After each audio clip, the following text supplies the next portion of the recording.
Gotta go back by Yeah, just be quiet as we go. Okay, start it over, can you? Okay, here we go.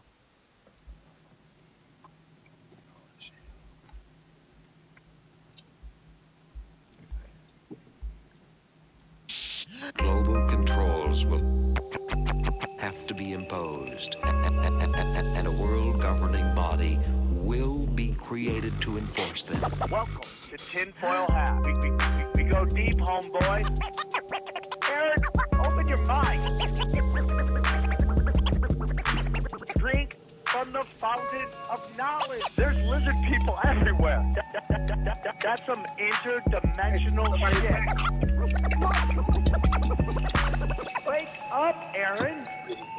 This is only the beginning. Dude, you just blew my mind. Tinfoil hat, tinfoil hat, tinfoil hat. And welcome to another very special episode of Tinfoil Hat.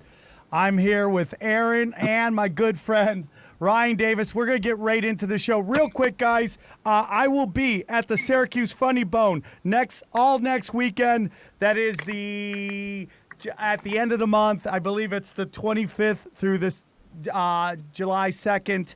And guys, we're going to get in some more information towards the end. We just want to get in with our guest real quick. Joining us live on Tinfoil Hat, he is now on his book tour for Freeway, Ricky Ross, The Untold Biography. His website is freewayrickyross.com. Please welcome to the show, Freeway, Ricky Ross. How are you, my friend?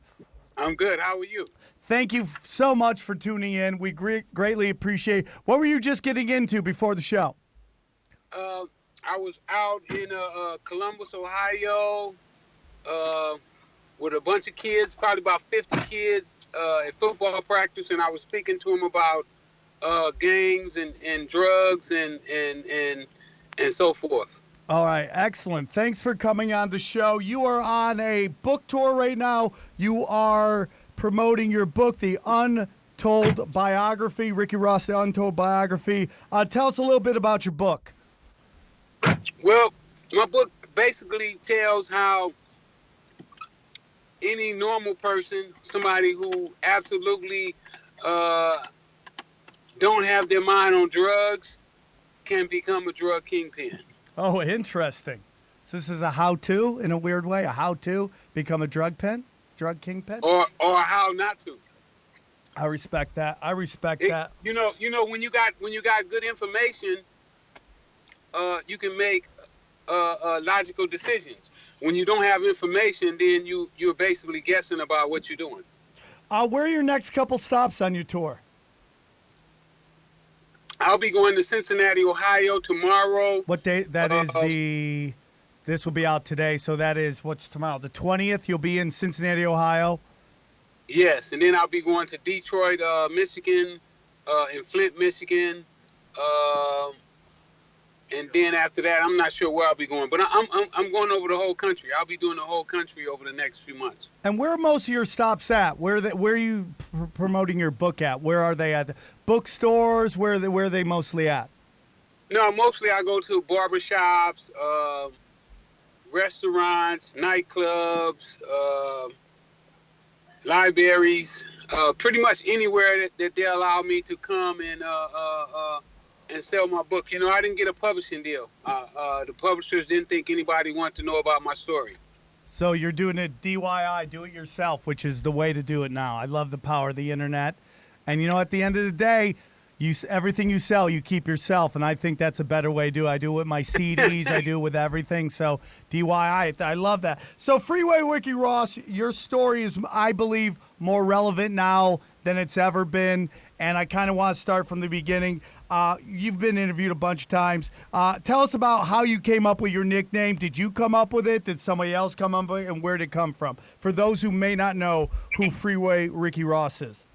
Well, my nickname came because my mom stayed on the side of the freeway, and we basically did everything on the side of the freeway. Played football. We didn't have a football field to play on, so we played in the middle of the streets on the side of the freeway. And one day somebody started to call us the Freeway Boys, and when I got into the drug business, that name started to take on a whole new meaning and identity.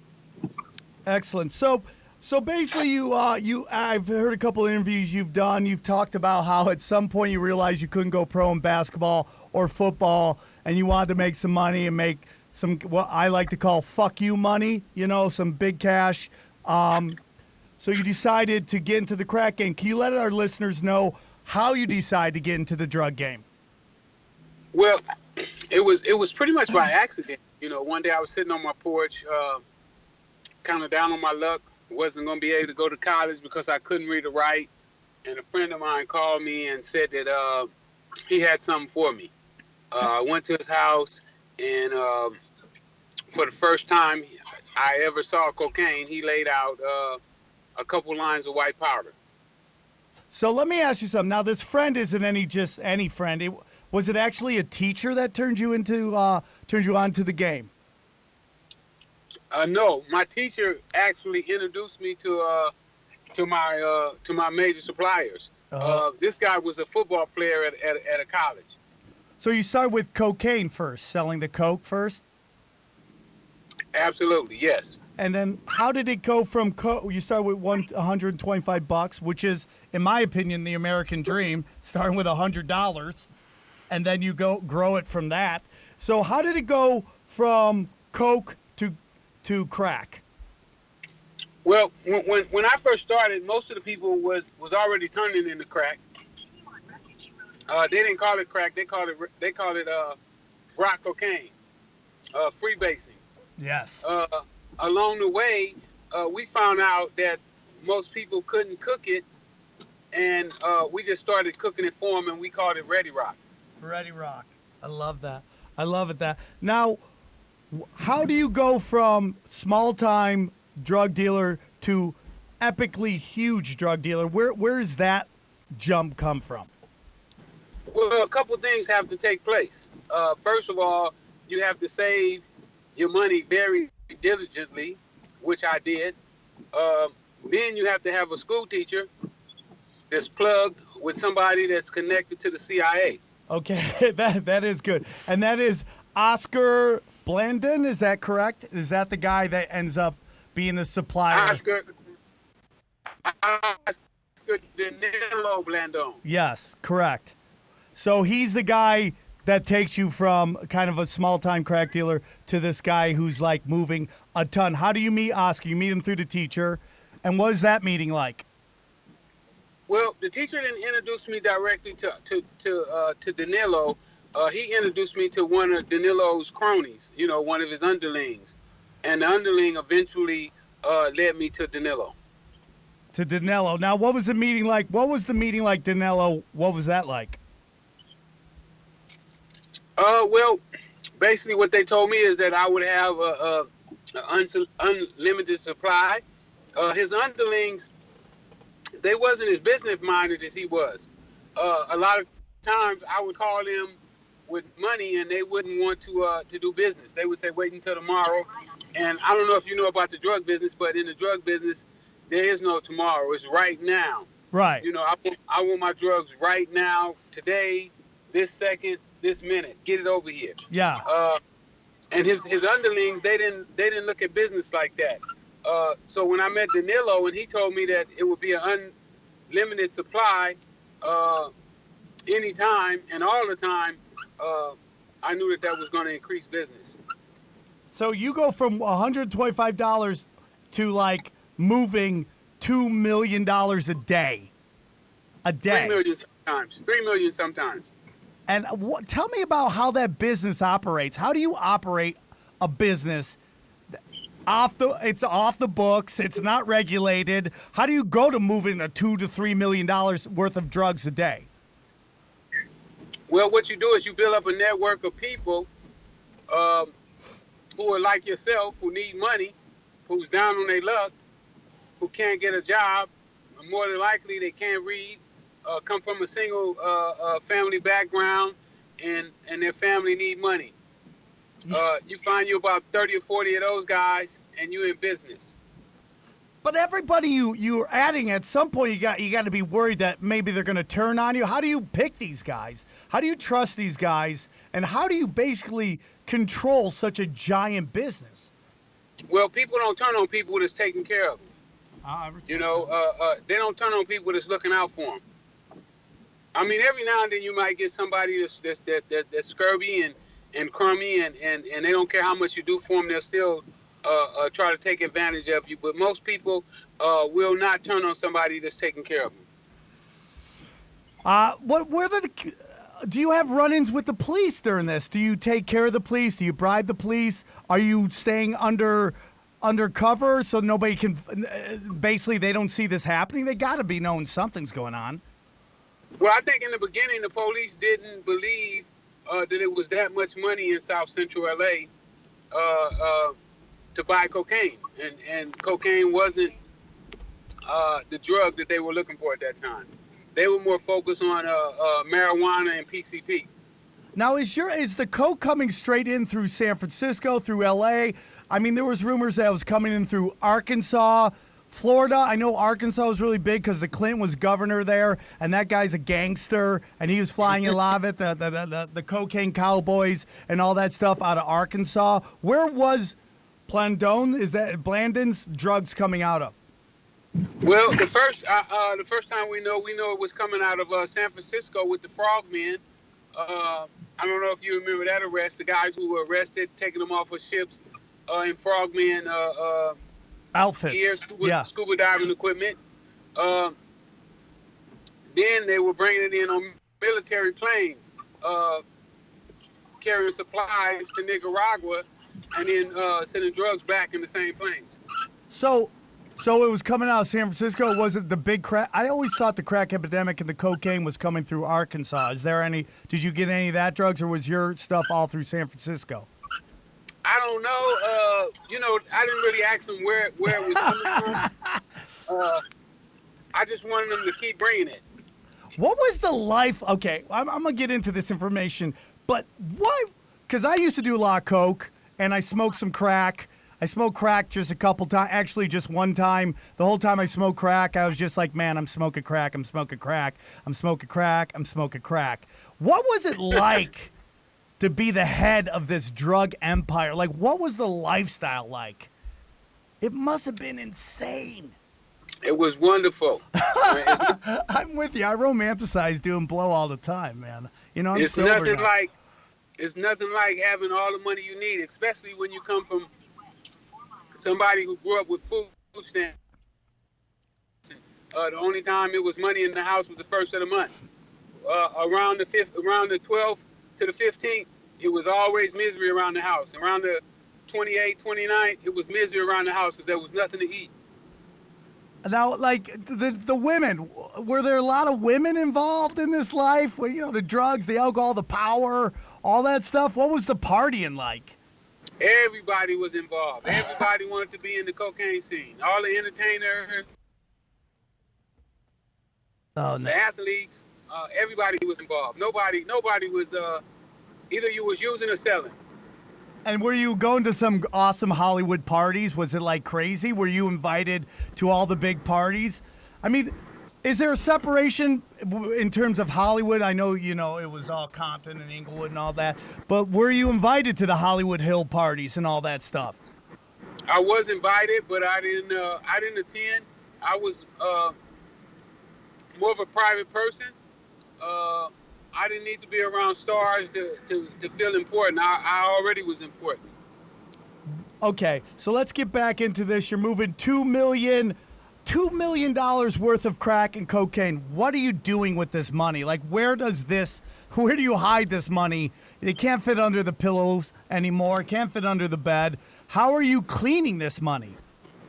I'm buying houses, apartments, and businesses. And the government isn't noticing any of this, or because the CIA is involved, nobody's flagging you? Well, I think at that time, the government didn't want anybody to flag anybody. They wanted it to run smoothly. The Reagan administration needed the money, and nobody was going to stop it. At what point do you realize that you are getting supplied by the CIA? I didn't know that until I was sitting in prison, facing a life sentence, going to trial, and Gary Webb started giving my lawyer questions to ask my informant. Now, let me ask you something, man. You're faced with life. What is that feeling like right there at that moment when you're like, I may never be free again? What is that feeling like? A sad day Sad in day. paradise. How do you cope with that? I mean, I wouldn't be able to cope with that. I mean, like, what are you doing to calm yourself down and to deal with that realization? Well, you never really accept it totally. I never totally accepted it. I mean, I had days that I would say, you're never getting out of here. These people are never going to they're trying not to never let you out. But I would never stop thinking about being free. Now, did anyone come to see you when you were in this situation, these people you had partied with? Did anyone come and show you any support? Was anyone there for you when you were kind of in this bad spot? Absolutely not. My mom and one of my brothers. That's it? Fuck, man. My friend was just in jail, and I went to go see him. He's like, nobody came to see this guy. So let's talk about Gary Webb and the Dark Alliance. How do you meet Gary Webb? One day I called my lawyer from the phone booth that they have in there that they charge you 50 cents a minute to call home on. And he starts to talk to me about this reporter who wants to talk to me. My lawyer was skeptical about talking to him, and I had to explain to my lawyer that I was already looking at a life sentence and I was never getting out of prison anyway. So why should I be afraid to talk to anybody? Okay, real quick, I jumped something really quick. Let's talk about the bus that put you into this place. Now, I listened to a couple interviews you had. This is a complete another setup, which is, which is pretty much entrapment, in my opinion. Can you talk about that day in which you got arrested and you were set up for life, basically, at this point? Absolutely, I could talk about it. Thank you, my friend. The lousiest thing the government ever did to me. And they do it a lot. Yeah, to a lot of people. I read a lot of really interesting cases. One day I plan on making some movies about some of the cases I read while I was in prison that did entrap people. Well, I just got out of prison. I wasn't doing anything. I was just working and trying to adjust to being a normal person. The day that I got home, Danilo Blandon called me and told me that he had some drugs for me and he needed my help with them. Well, I told him no, but for 6 months straight, he called me just about every other day, telling me that he had 700 kilos of cocaine and he needed my help. That went on for 6 months. 6 months. He's calling you all the time. You're like, no, I don't want to do this anymore.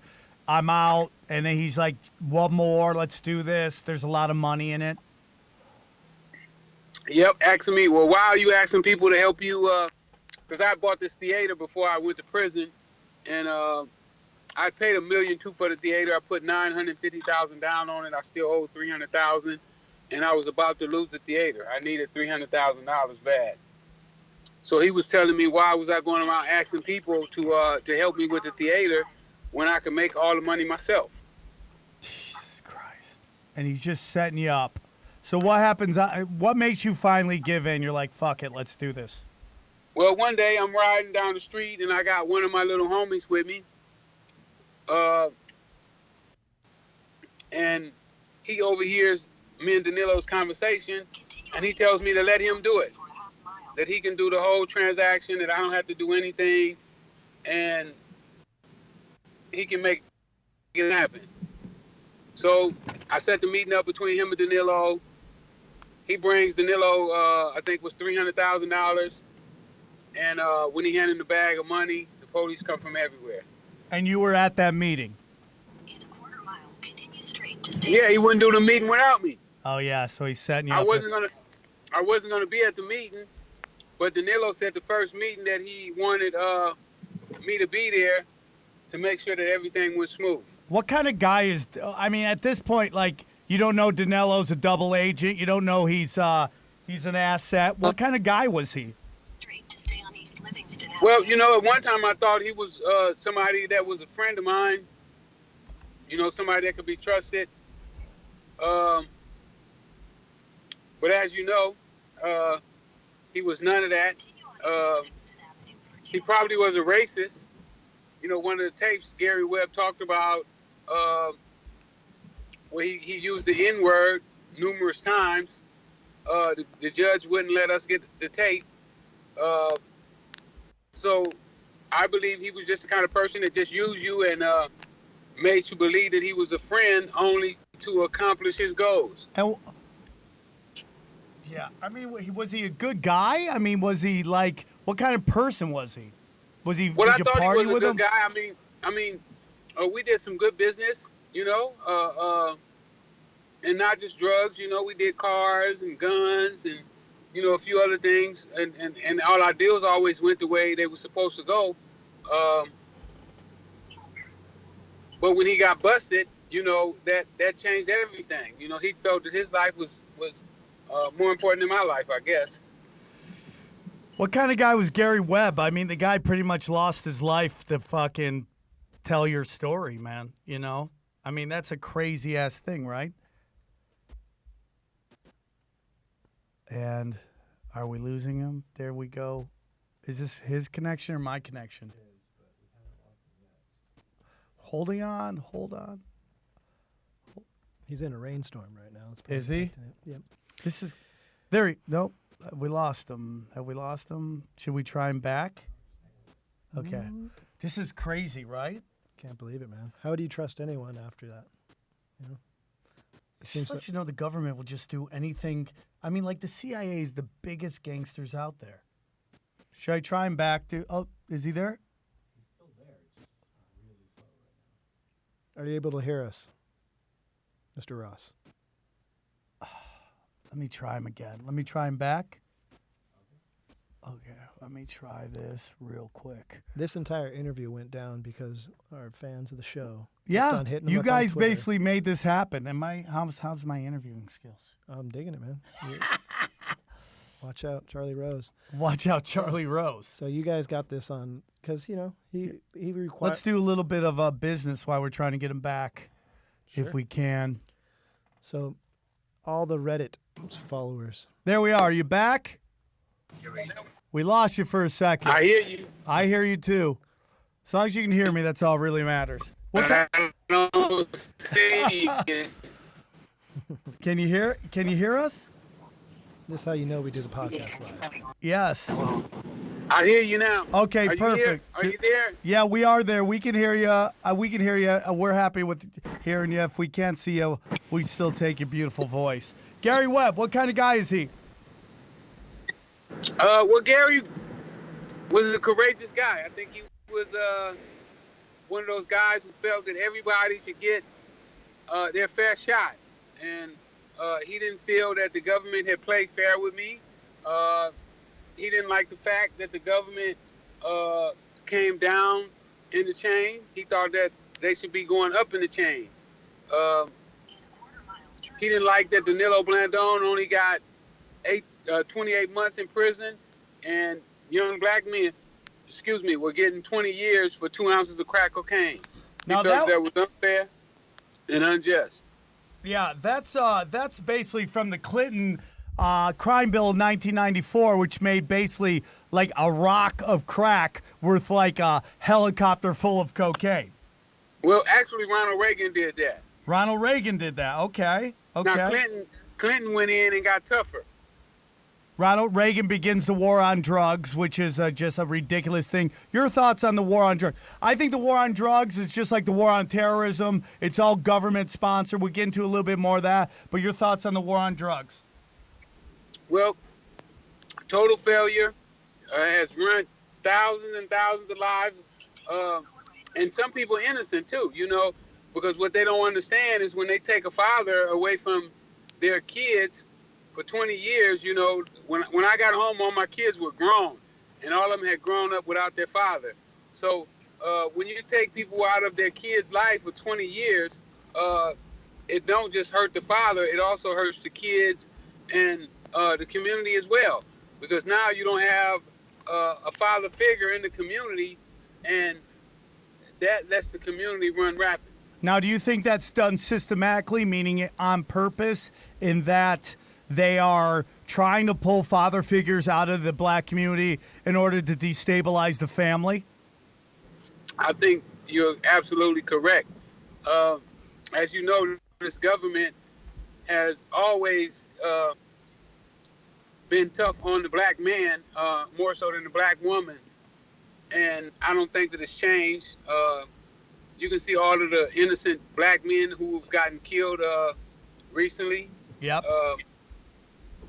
Who, just because they're black, are presumed violent.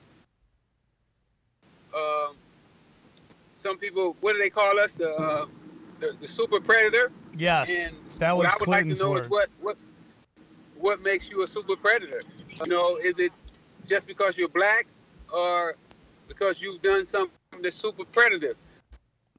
Yeah, I mean, like... I got arrested even though I have absolutely no violence. Huh?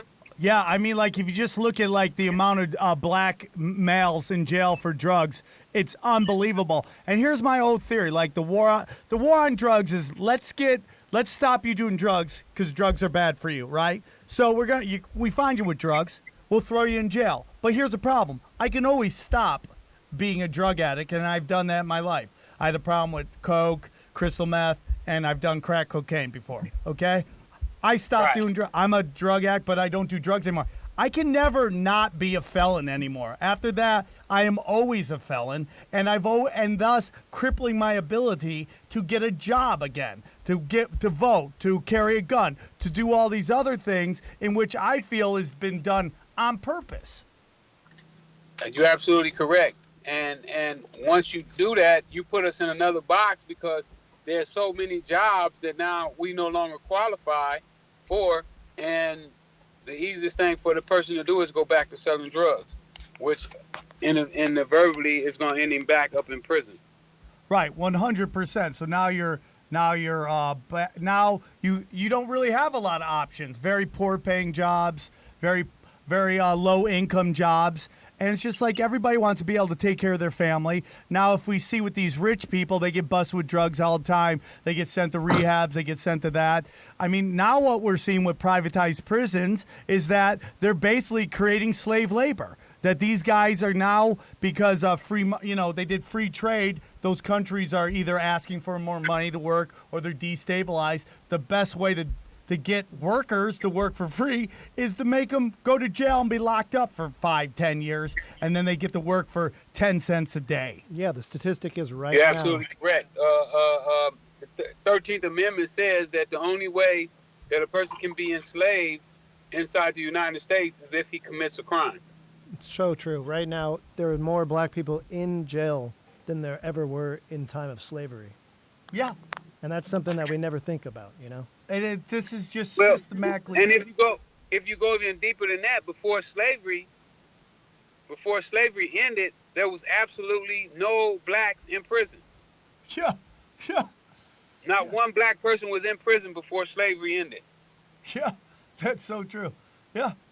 So what they did is found another way to enslave us, and now they're using it by taking over our minds, making us believe that that crime is cool and that selling drugs is cool. If you listen to the radio, some of the guys who they praise are singing songs about selling cocaine. Yeah, let's get into that. So you believe that crack was designed to stigmatize the black community. Is that your belief?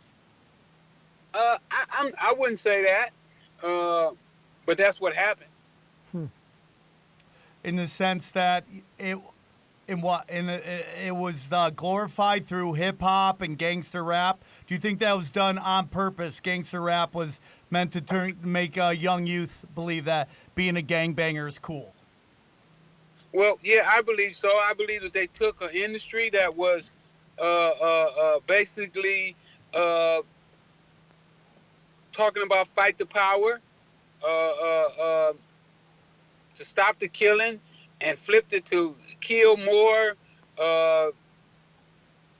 fight more, and sell drugs.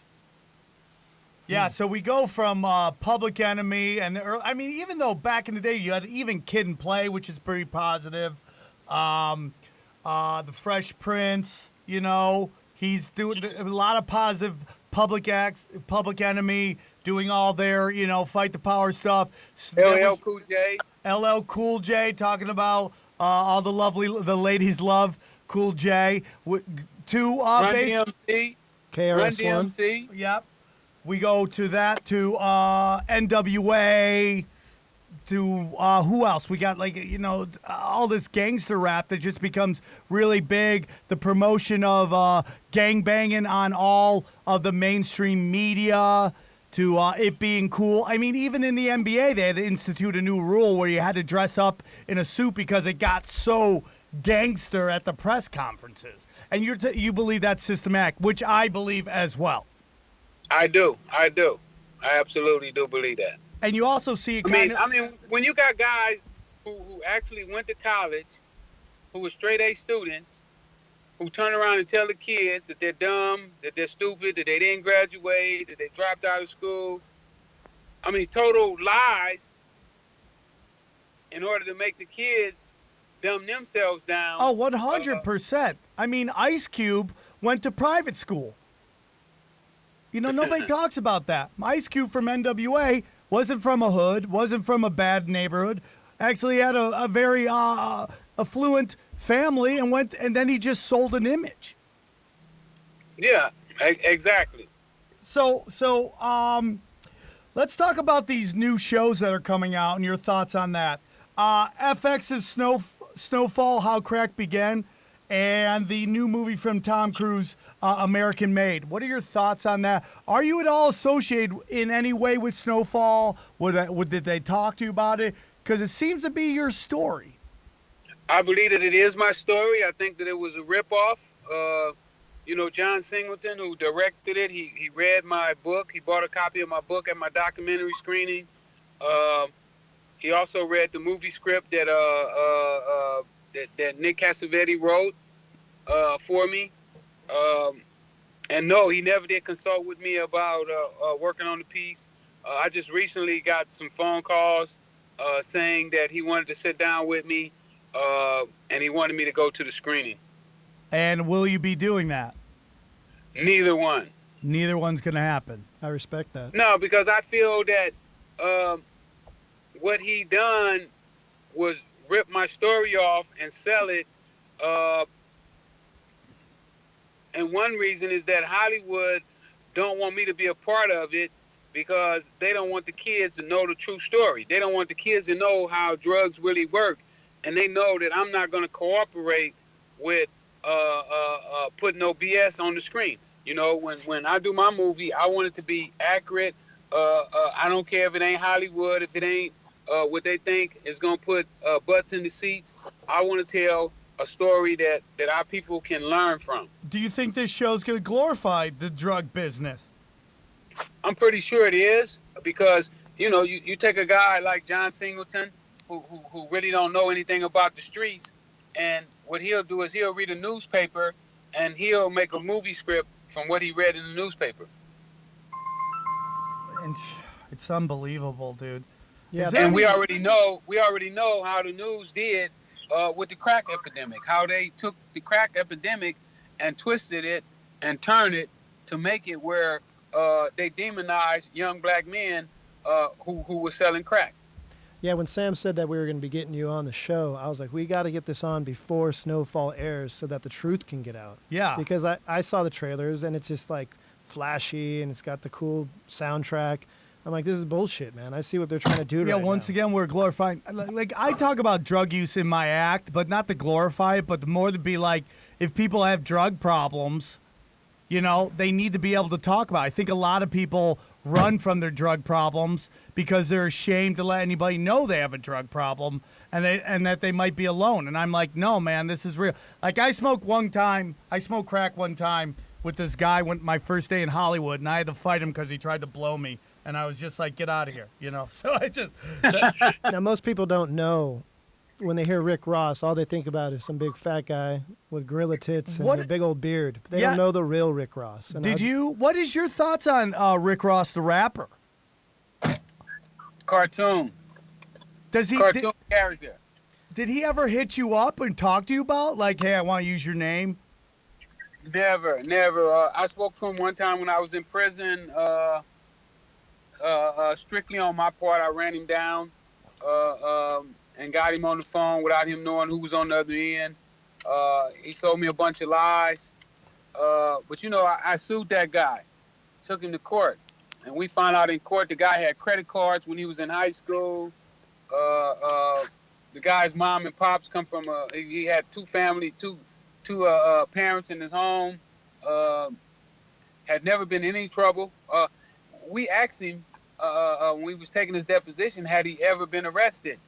And the guy stuttered for 5 minutes trying to think of something that he had been arrested for. And then finally he came up with, yeah, I got arrested for a joint one time. Why does Hollywood do that?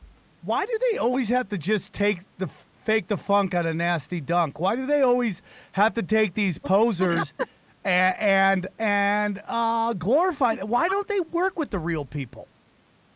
Well, they feel if they have to work with the real people, they got to tell a real story. And if they tell a real story, then people are going to start changing. You know, a lot of our people get their information from the radio and from TV. They don't. Most people don't read. They don't like reading. You know, I'm out right now with my book, and people would tell me if I had the video, they would buy it instantly. Yeah, because they don't read. Nobody's reading anymore. So I want to since I just gotta let you know this, man. Since I started this podcast, this was the interview I've wanted to do from the start. When I thought about this show, this is like I gotta interview Freeway Ricky Ross, because I believe that what you went through in the 80s with the crack epidemic, okay, I believe is happening now with the heroin epidemic, and in that the government, this is a state-sponsored drug epidemic, and that the government is behind this, because as we see right now, we see that, you know, we have U.S. military personnel guarding poppy fields in Afghanistan, ensuring that the locals don't attack them or burn them down. Have you ever thought about that as you see that the heroin epidemic is just exploding around the country? Well, we know when the Taliban controlled the poppy fields, none of Afghanistan heroin was making it over to our shores. And now that we've invaded and take it over, I think 75% of the heroin right now is coming from Afghanistan. If I'm correct, I don't know. I haven't been keeping up as of late, but I know when I was in prison and was keeping up with it, I think those were the numbers. I mean, I as a black man, asked the question is like, thoughts on Obama? Under Obama, the heroin epidemic exploded. It's just because he's president. I think they're all war criminals. Your thoughts on Obama as a president, and because we know Reagan was behind the crack epidemic, what part does Obama have in the heroin epidemic? Well, I don't know if Obama's black or not. I mean, he didn't make no black moves. That's for sure. He left. He pardoned a few guys, but he left 60 or 70,000 black men that were in prison for crack. Who everybody in Congress and the Senate all admitted that it was all racially motivated. He didn't take his pen and swipe that and say, you know what, since Congress and the Senate said it was racially motivated and I'm black, just like the guys in prison, I'm going to take this pen and swipe them loose because nobody can do anything to me for doing it. He didn't do that. So when you say he's black, I question that. You know, he may have black skin, but I don't know what his insides are made of. Did you think things were going to change when Obama became president at all? I was hoping so. I was hopeful. But I wasn't really looking forward to him really making any significant changes for the inner city. And it's basically, so your opinion is somewhat like mine in that this heroin epidemic is state-sponsored. This is another way for the government to cripple communities. Now it's the white community. And do you feel like there's a different attitude towards the heroin epidemic compared to the crack epidemic? Well, we already know that it's definitely a different attitude. And you know, it is mostly young white kids and poor young white kids at that. But the difference is that now it's an epidemic. and they're treating it as a medical issue. And I totally agree with you that it is state sponsored, because everybody knows that the reason these kids are getting hooked on heroin is because first they get hooked on prescription medication from doctors who are licensed by the state, and they give these kids these opiate-based medicine, and then when they can no longer afford to buy the pills, when the doctor will no longer write the prescription, well, it's easy to go on the street corner and buy a $5 bag of heroin.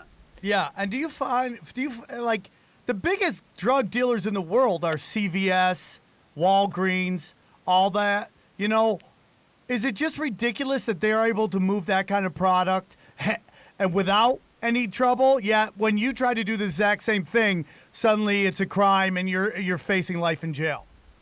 Absolutely. You know, more people die from prescription drugs than die from all the other illegal drugs put together. That's correct. It's an epidemic. Right now, every 14 minutes, someone dies in America from prescription narcotics.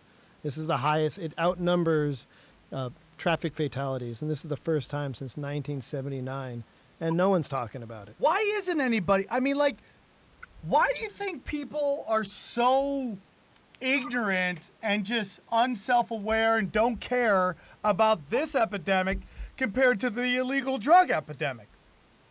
Well, you know, one of the things that people are so wrapped up in just trying to get by, just trying 100%. to make a living for themselves, that they can't pay attention to what's going on with nobody else until it hits their own family. I think about that all the time. Like, I want to save the world. Like, I want to save elephants, but I got rent. You know, I got to pay rent.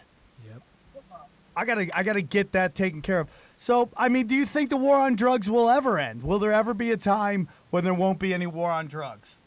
Well, the only way we're going to get that is we're going to have to get the people who run this country to rethink the way that they do business. I mean, I believe that they should deal with drugs the same way that they would be dealing with them if it was their own son or their daughter that was involved, if it was their mother or their father. You know, once people start to deal with drugs in that fashion, then I think that we can start making some traction. Do you ever feel nervous about the fact that you're constantly out there with this book talking about the CIA, who I think is the most dangerous organization in the world? Putin just talked about how he believes that terrorism, that 95% of the terrorism done in the world is done by the CIA, and I completely agree with that. Do you get worried about your life, your safety, your freedom by talking about this stuff? I don't. I have a job to do. You know, Gary Webb put his life on the line for me and people like me. And I feel that if he was ready to do that, then I should be ready as well. Do you think he was killed by the government? You know, I don't know. I don't have all the facts. But I do think that it's kind of odd for somebody to be able to shoot themselves in the head twice. Twice in the head. I've heard doctors say that it is possible. It is possible? I've heard doctors say that. I don't know if it's possible or not. I mean, in my small mind, it's impossible. Well, but who am I to? It's possible. Is it probable? That's the question. You know, I can miss my skull and then want to shoot again. But am I going to do that? I don't know. The reason I ask that is, like, and you know, some fans wanted to ask a question. In October 2005, there was an article that you had gotten arrested in Sonoma County. Is that true? Do you think that was a setup? Say that again. I missed it. Okay, so basically I was asked by a listener who's a dedicated listener that was it true that you were arrested in 2015 in Sonoma County, October 2015, on drug arrest. Is that true? Is that not true? Absolutely true. You were arrested. Now, were you doing something, or do you think that was a setup? I was going to buy a farm to grow marijuana. Awesome. and which I think is totally fine. And why does it become up? So you were arrested for marijuana, not anything hard. Controlled substance. It says sale of a controlled substance. There was no drugs. I was on the freeway doing 75 miles an hour. I was in the middle of about 20 cars. So I guess maybe we were doing a deal from car to car. You know, they call me Freeway, I guess. Yeah. But there was no drugs in the car. There was nobody I was buying drugs from. I was on my way to buy a piece of property, and I did tell the police I was going to buy a farm, and it was going to be to grow marijuana. That's awesome. I think it's great that you pulled out of the game of anything dealing with white powder, and now you're going to actually stuff that can help people. You know? No doubt, and it's legal in California. So, and that's for another day. You know, I think in LA there's only 2 blacks who have license to run dispensaries in LA, and I think that's insane. Can I ask you something? There is obviously a black versus white situation going on, but is a lot of it also rich versus poor, and that they want us to fight over a lot of this stuff? Does a poor black man have more in common with a poor white man than a poor black man with a rich black man, or a rich white man with a poor white man? Well, you know, definitely poor puts you at the bottom of the barrel no matter what color you are. But I believe a poor white guy would have a better chance at succeeding in business than a poor black man. Yeah, I would agree with that. I would totally agree with that. So tell us more about your book right now, a little bit more. Let's get into your book and where they can find you on your website and all that stuff. My book is called Freeway Rick Ross Untold Autobiography. I wrote it when I was in prison. And how long ago was that? How long have you been out of prison? I've been out of prison in September. It'll be 8 years. I wrote that book while I was gone. And what I did is I thought that it would be good for people to have a book that would explain to them how a guy would come from wanting to be a tennis star and wanting to go to college into wanting to be a drug kingpin. And it's what's been the feedback so far on it? Have you gotten any great feedback? They love it. They love it. I'll be honest with you though, most of the people that's been buying the book has been guys on the street who sell drugs. Really? Also, I can't help but say, you got to buy the T-shirt on. I'm going to buy the T-shirt. I'm going to buy the book, and I'm going to buy the T-shirt as soon as this interview's over. I'm going to buy the shirt and the book. The book looks amazing. The shirt looks amazing. Yeah, the T-shirt says, "The real Rick Ross is not a rapper." I mean, that's what's important to get out there, is let people know. You know who gave me that idea to do that T-shirt is Joe Rogan. Joe Rogan. He's my boy. I've toured with Joe. He's a good friend of mine. I've done his show a couple times. What's Freeway Rick Ross's life like now? Running around the country, from hotel to hotel, from city to city, selling this book. I'm trying to sell 100,000 copies. How are we doing on that? How close are we getting? We're getting close. Right now, we're around. We're getting close to 30,000 copies. That's awesome, man. That is awesome. That's amazing. Totally independent. I'm gonna buy the book. That's great. Where are you right now? You're heading to Michigan now? No, right now I'm in Columbus, Ohio. I'll be here until I'll do a couple more days. I mean, a couple more events here tonight and tomorrow, and then I'll be going to Cincinnati, and then I'll be going to Michigan. That's amazing, man. That's amazing. Where do you see Freeway Rick Ross in 5 years or in 10 years? Well, I'm one of my goals is to be a philanthropist and an educator. I think that once people learn to become critical thinkers, we'll be much better off as a society. Yeah. When are we going to start? I always say, question everything. It's free. Question everything. Why not? Why not? I agree with that totally. Well, honestly, man, I'm so thankful you came on our show. We're such a huge fan of yours. Down the line, when you're in Los Angeles, we'd love to have you in studio talking about your book, talking about everything else, and just get your thoughts on everything. I'm really appreciative. Your story's amazing. I think everybody should go out and buy the book right now. It's Freeway, Rick Ross, The Untold Autobiography. You can buy it on freewayRickyRoss.com. Hey, man, thank you so much for coming on the show. I really appreciate it.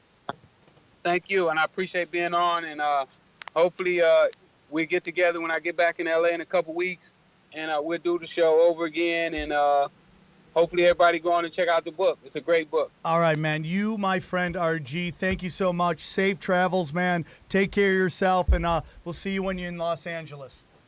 All right, peace. Take care, man. That was awesome. That was great. Thanks, man. That was great. You guys made this happen. I just want you to know that. It was one of the things that that basically Sam was like, I got to get Freeway Rick Ross on. I'm like, yeah. That interview happened because of the people who listen to the show. Yeah. You know, and it was an amazing, I can't tell you how fucking upset I am of that as our government is behind all this drug epidemic. All these people who are losing loved ones is because the government is flowing drugs into the country. I mean, dude, real quick, I want to show something real quick. You could Google right now, go Google U.S. military, okay, protecting poppy fields. Look at it. It's the first thing that comes up. Oh, yeah. Look at this, dude. Look at this shit. I know about this Look at this, firsthand. dude. So Look at this. I met a soldier that actually was one of these guys you see in these photos. Once again, I was a cable guy back in the day, and so I was always do guys. Yeah, I mean, and I was like, "What'd you do over there?" He's like, "I guarded a field." And I was like, "What do you mean a field?" He's like, "A poppy field." Look at this, man. Yeah, the heroin trade was at an all-time low when the Taliban was in charge. Not saying the Taliban's freaking good guys at all, but they ain't down with drugs. And in order to make pharmaceutical drugs, oxycodone, hydrocodone, all that stuff that gets you hooked, you need to have the actual version of it to synthesize it. Yes. And so as soon as we went into Afghanistan, that was the number two thing. The first one was that we actually had mining operations to do lithium ion, which makes your batteries, your cell phone. That's a huge thing in Afghanistan. They found a giant deposit of lithium over there. We're not trying to liberate or help a place or try to put it back into order. We only go into countries that are sitting on top of resources. All wars are business wars. There hasn't been an actual liberation war since the 1776. Now, I mean, we can go all the way back to our own Revolutionary War, our own Civil War wasn't about slavery. It was about the reserve, the Federal Reserve, and the resources too. Yeah. The North didn't have any crops besides tobacco. The South had everything, and they're like, "Nah, we're tired." So yeah, definitely slavery was involved, but it always goes back to resources. 100,000 people died of machete attacks in Rwanda. Most people don't know about Rwanda because Rwanda doesn't sit on top of oil, precious minerals, doesn't have drugs that we need to synthesize. And we destabilized that area too. I guarantee you we're behind all the destabilization. Mm-hmm. The CIA is the most dangerous organization in the world. It is. And I want to say after these interviews, I love my life. I never want to kill myself. I will never kill myself. If I ever end up dead, sometimes I walk at night by myself. I'm like, this is how you die. This is how they take you out. Seth Rich style. Yep, don't do that. Yeah, I never want to die. Aaron, thoughts? This is my favorite part.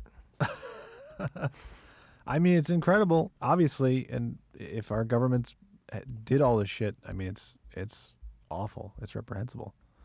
Do you believe that maybe it isn't part of our government? Yeah. Well, I'm willing to believe that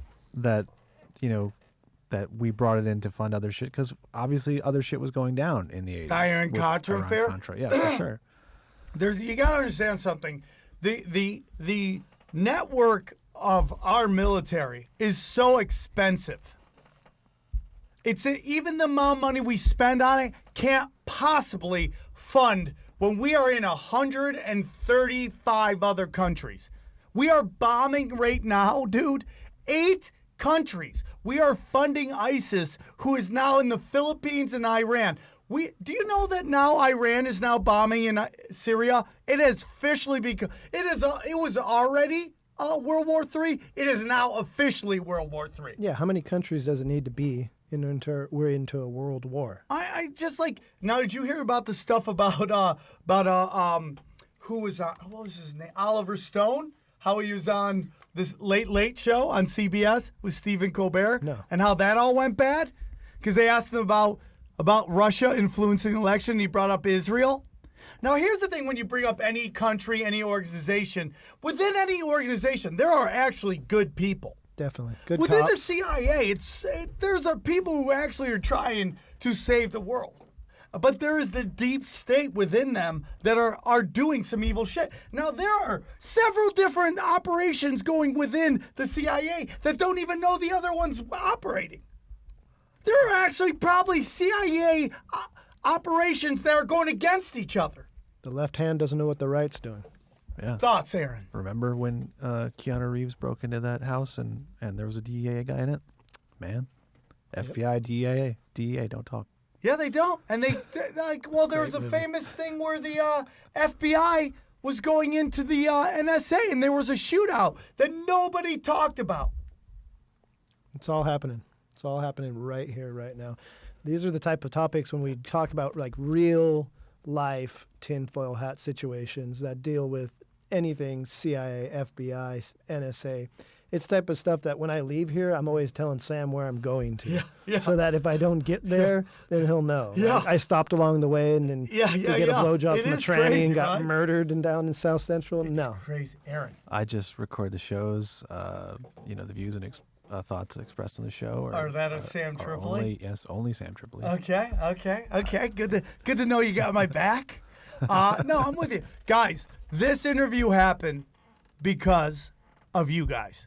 You guys tweeted him and tweeted him and tweeted him, and he decided to do it. So with that, I'm very thankful. Now, Ryan, you were talking about an iTunes rating thing you wanted to talk about. We got a challenge to all the listeners that subscribe via iTunes. Subscribe. Don't just download from iTunes. And we're trying to get 1,000 5-star iTunes reviews sometime in the near future. I know it's going to take a little bit, but that's what we're putting out to you guys. Give us 5 stars and talk all the trash that you want to, because we love it. We need it. We do this because you guys are out there listening. Let's read a couple of the reviews. There was a really funny one, the last one I read. We've gotten some reviews, most recent. Hold on, let's do most recent. Here we go. Let's read them. Here, you want to read some of them? Go for it. Yeah, read it. I was never a big fan of Sam's First podcast. of all, it's J. Covincini 666 5-star review. Go on. Yeah, I was never a big fan of Sam's podcast. ... until this one. He does an amazing job with this show. It has been my top 10 podcast of all time. Great interviews and great guests. Sam seems to have a passion for this and does his homework. Yeah. If you are never a fan of the live shows or the sports podcast, definitely give this Armo a second chance. My only complaint is that it ends. Thank you, dude. And then we also have Melina Lena. Is that it? June 15th. And she gave us 5 stars. So great. Melanie Leanne. Melanie Leanne. And then the man with the bread, 5-star review. Great podcast by Sam. Always keeps things interesting with his point of view and great topics. So if you guys give us some reviews, we're going to read them at the end of the podcast and get into that. Now, guys, we want to get up to 1,000 reviews. If you listen, if you love, please go on iTunes, rate and reviews. I know some of you guys don't have aren't on Macs or on iPhones, so you can't. But if you are, please go on, rate and review, tell your friends. And check out the Reddit pages. We got Tinfoil Hat Show, and there's another one called Tinfoil Hat Pod. Now, this is where we get the ideas for the podcast. This is all about you guys getting back to us. And the other one that I'm now hoping that will happen, I'm putting it out there in the universe. Tweet at Dr. Stephen Greer, Greer. He is one of, on my Stephen top. with a PH or a V? with a V. Yep, you got it. And so if you guys are Mad Hatters are out there, tweet at him. Tell him to do the podcast. Tell him we're really interested in promoting his new film that just went to iTunes and Venmo. It's called Unacknowledged. It's all about disclosure of the UFOs theory that's going all across the world. So get it out there, man. This is going to happen. And we got a lot of good guests coming up. Yeah, we got some great shit going on. Also, go to the Twitter feed. It is, hold on real quick. And Mad then we're Hatter outta here. 39ers. Mad Hat, hold on. We got logged out. Sam, I think the CIA logged Sam out of the original tinfoil Yeah, hat they pod. got to me, but guess what? Not anymore. Yeah. So here it is, dude. Check it out. This is the podcast feed. All right, it's Mad Hatter 39ers. Follow it, love us. I love that meme. I'm going to leave it up there. The moment you realize that your tinfoil hat wearing friend was right about everything. This has been a great podcast. It took us a little while to get Rick Ross on, but we got him. Aaron, any thoughts? No, let's keep doing it. Wake up, Aaron! Yeah. Drink for the what's that? The end. What's that? Yeah, and so basically, if you're going to go out and see Sam's live shows, come up to him. Tell him you're a tinfoil hatter. Oh, mean, guys, he I loves hope it. people, apologies, man. Some of you guys came and saw my shows. The guy in St. Louis, I remember you, and the guy with glasses with his girlfriend that came, and the girl that came. You guys came on weird shows. I know you. I remember you. If you guys, where are we here? Come on, here we go. If you guys come to my other shows, I promise you, I will take care of you guys. You guys caught me on weird Controls ones. will No, this is the old one. have to be imposed. Yeah, which one is this? The one with the face. So, yeah. Oh, that's the closer? Yeah. So let's do this one. Here we go. Guys, I'm a huge fan of you guys. I appreciate all the support from the tinfoil hat people. And we will see you. Oh, the show in terms of live studio will be off for 2 weeks. I will not be here because I'm going to see my mom. I'm going to be at the Syracuse Funny Bone next week. So coming out, man, I'm at Skankfest this week. But I'm going to do an interview with my friend Rich Williams, a comic in upstate New York. But Ryan and I will be off for 2 weeks. And we'll, when we get back, we're going to try to load it up on a really good one. Oh, yeah. All right, guys, thanks for tuning in. We love you very much. Thank you, you Mad Hatters, for making this show possible. Till next time, we'll see you soon. Take care. Bye.